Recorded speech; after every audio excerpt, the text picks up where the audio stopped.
Welcome back, everybody. If you're new, my name's Nicholas, and this is Investing Against the Grain. Before we get into today's topic, I want to discuss a recent video I made that seemed to have a bit of a controversial reaction. If you want to watch it, you can find it here. The video is regarding Tesla risk that I see over the next 6 to 18 months.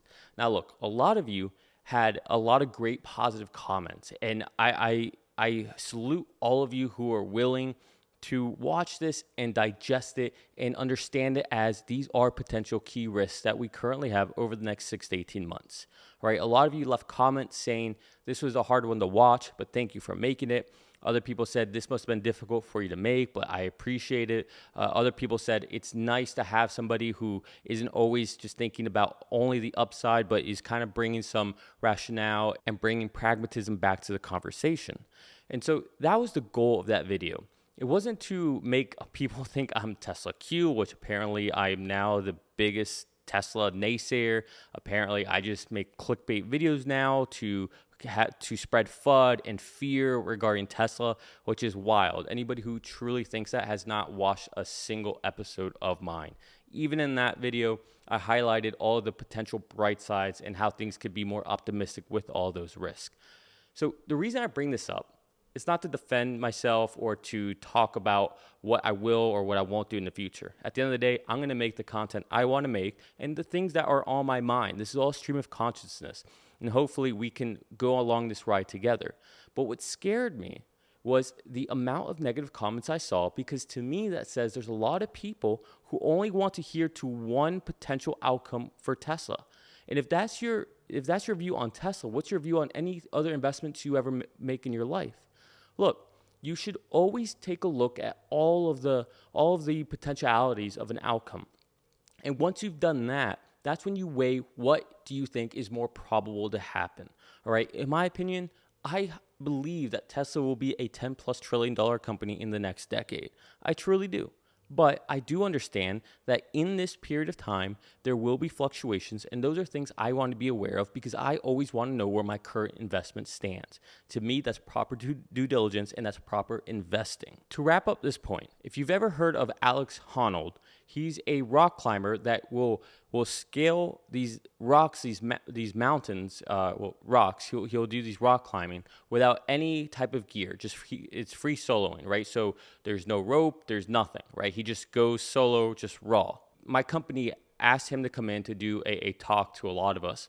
And one of the things he talked about was before he ever actually goes and free solos a mountain or the face of a cliff, again, without any gear, he'll do it with gear.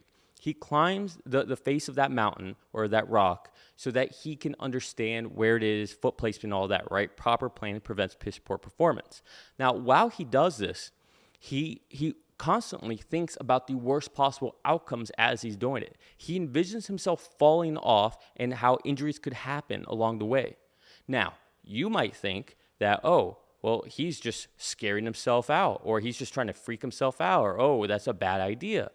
But what he said was very telling, and I think it pertains to investing very much so. And what did he say? What he said was the reason he thinks about falling and hurting himself and injuring and potentially even passing away is because he must have those thoughts now, because he can't have those thoughts creep into his mind for the first time whenever he's actually doing the climb without any gear. All right, so this allows him to have these thoughts ahead of time. It allows him to understand what he might think in a given situation. And this is what you should always do with any investment, whether it's real estate, whether it's stocks, whether it's relationships, it doesn't matter. Whatever you're going to invest your time and your resources into, you should always try to think about the worst possible outcome. And if it's something that you can deal with, then you can move forward. But at least you've already thought about it.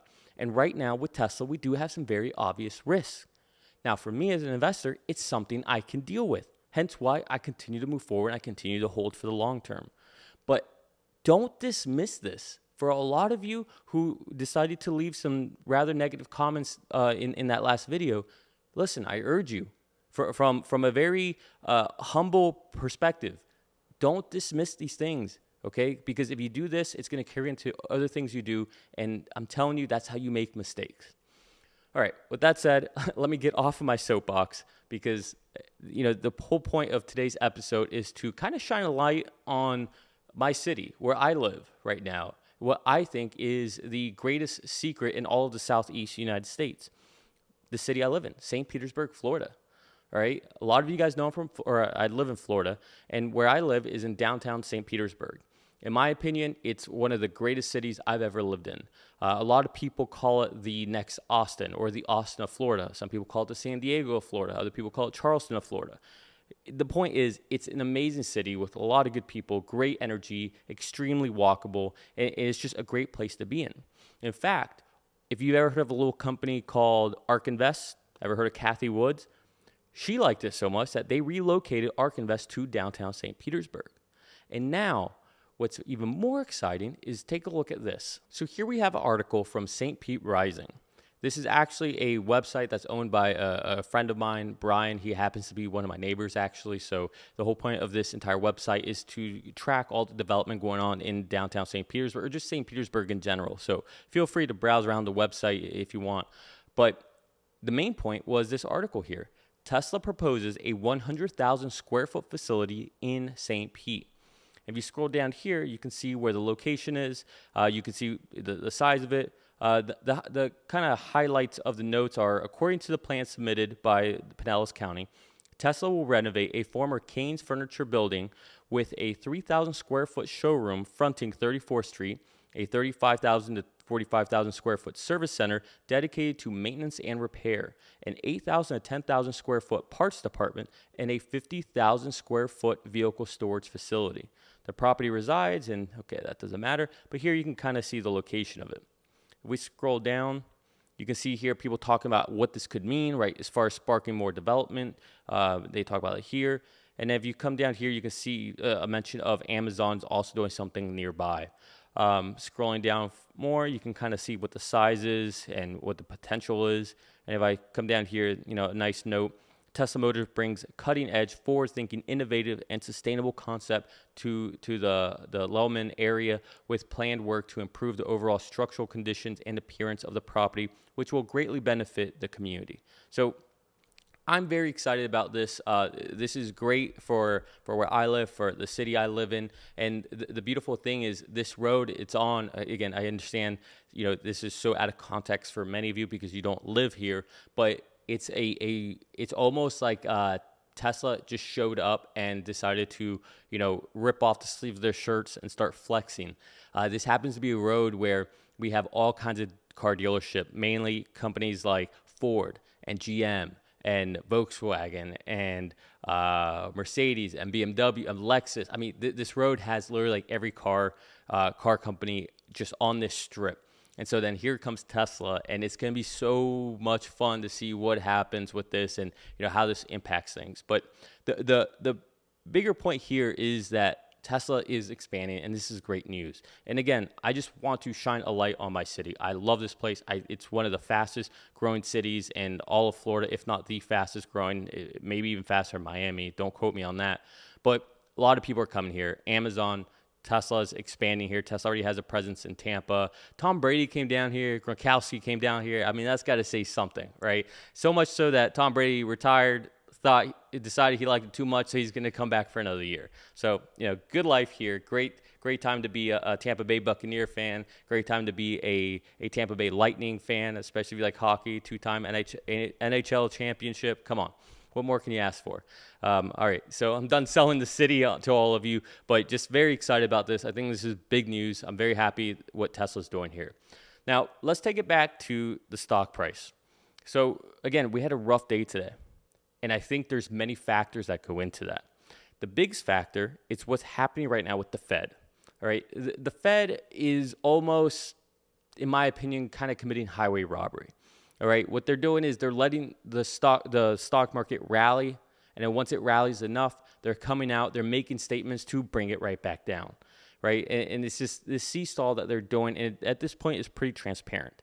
I mean, the fact that they're trying to, essentially raise rates without raising rates, they're trying to get messaging out there to kind of dampen down expectations of a recession. I mean, honestly, I think everything the Fed's doing is kind of kind of wrong in a just ethical way. But at the same time, the Fed does have a mandate, and one of those mandates is essentially to control inflation. So speaking of inflation, again, one of the key risks I mentioned in that last video. Look what happened today. No surprise. Why is this such a big deal today out of all days? Well, it's a big deal because tomorrow we get the March CPI report. For those of you who don't know what that means, the CPI report is a consumer pricing index. Essentially, it's a basket of different commodities, things people buy, goods, energy, food, things of that nature. And they use that month over month, year over year to determine how much inflation is increasing. Well, as you all know, over the last month, we had crazy hikes in the price of oil. Oil is a big part of this. Energy is a big part of this data. And so that's going to be reflected now in April. Even though right now we see oil below $100, well, that may not have been the case in March whenever all the data is kind of being compiled from. So this is going to potentially spook the market. This is potentially going to give more of a mandate or backing for the Fed to move more aggressively with interest rate hikes. All right. And again, this just has this snowball effect, right? Interest rate hikes go up. Theoretically, what should happen is that the economy slows down a little bit. If the economy slows down a little bit, then supply chains can catch up. And if supply chains can come up, well, then, right, they catch up to demand and then prices can come back down. That's theoretically what should happen. However, I'm not that optimistic about that because we'll play that out again. Interest rates go up. Demand comes down from people, okay? Now that demand's down, here comes the supply, but the problem is our supply chain is still so broken that it's going to take more than a little bit of demand to come down to fix what's happening there, okay? And it's not just fixing the supply chain, but look what's happening now in Shanghai, right? This is even accounted for. So even if the Fed can raise rates, lower demand, well, all that demand we just lowered, well, supply just went down as well because of what's happening in Shanghai, for example, right? So there's just all these ripple effects that it's really hard to account for. And I'm just talking about one example, right? We're not even talking about Russia, Ukraine. We're not talking about the breadbasket of the world. We're not talking about all the goods that come out of Ukraine, all the natural gas that comes out of Russia, right? I mean, all of this is intertwined. And so to think that I can raise rates, slow down demand, and that will fix our supply issue, I think it's a very trivial way to think about this. And I think the Fed's aware of this. The Fed's not stupid. They know this, but they have to do something. And right now, that something is to raise rates. And if they can raise rates and they can take the top off of demand, maybe that does something. Maybe that makes inflation just at least hold steady long enough for Russia, Ukraine to resolve itself, long enough for China to get past this Omicron variant or to realize that COVID zero is not the way, right? Just something, right? Because something's got to give. The Fed can't keep sitting there, and that's their thought. Now, in my opinion, what I think is going to happen is we're going to start to see inflation come down maybe even as early as April. May, June, July, in the summer, spring, summer is when we're going to start seeing inflation slow down. All right. And once that happens, maybe that means that the Fed will come out and be a little more dovish. And when that happens, not if, I really think it's going to happen. When that happens, and again, this is just my opinion from today, April 11th, 2022. Could change next month, could change tomorrow. But when that happens, I think that's when the market will continue its rally. The good thing is right now, we are not as low as we were before. So that's a good thing. So hopefully tomorrow the number comes out. The government, the White House is expecting a very hot number. So you should expect a very hot number.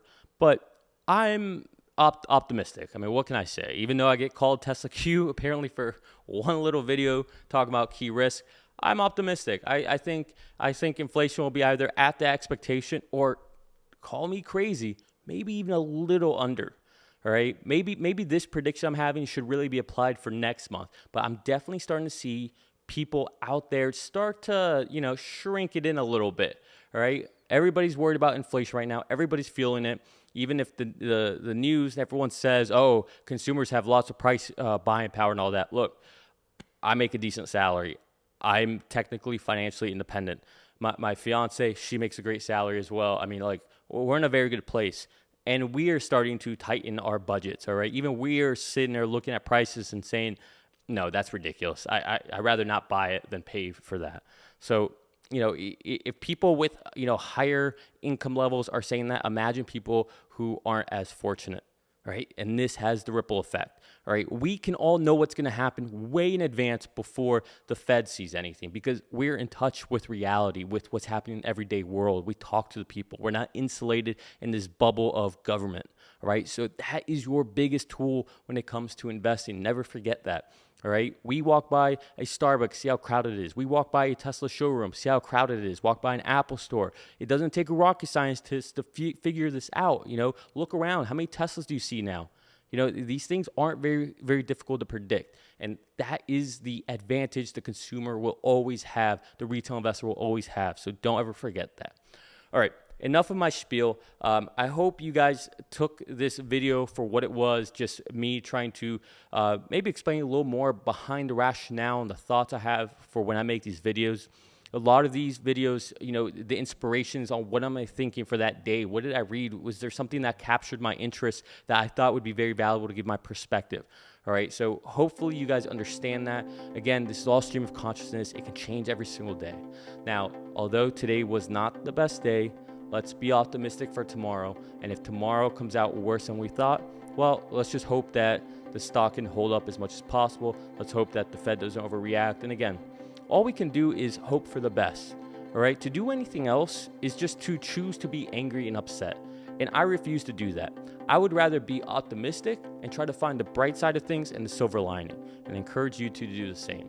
All right, with that said, I appreciate all of you, especially if you stuck to the end. I should have mentioned this before. If you want to help out the channel grow, we've got a Patreon link down below in the description. You can find it down there. Also, it can also help us to get this information out and to grow the channel by hitting the like button, hitting the subscribe button, ringing that bell. All right, if you stuck to the end, thank you so much. I'll see you guys next time. Peace.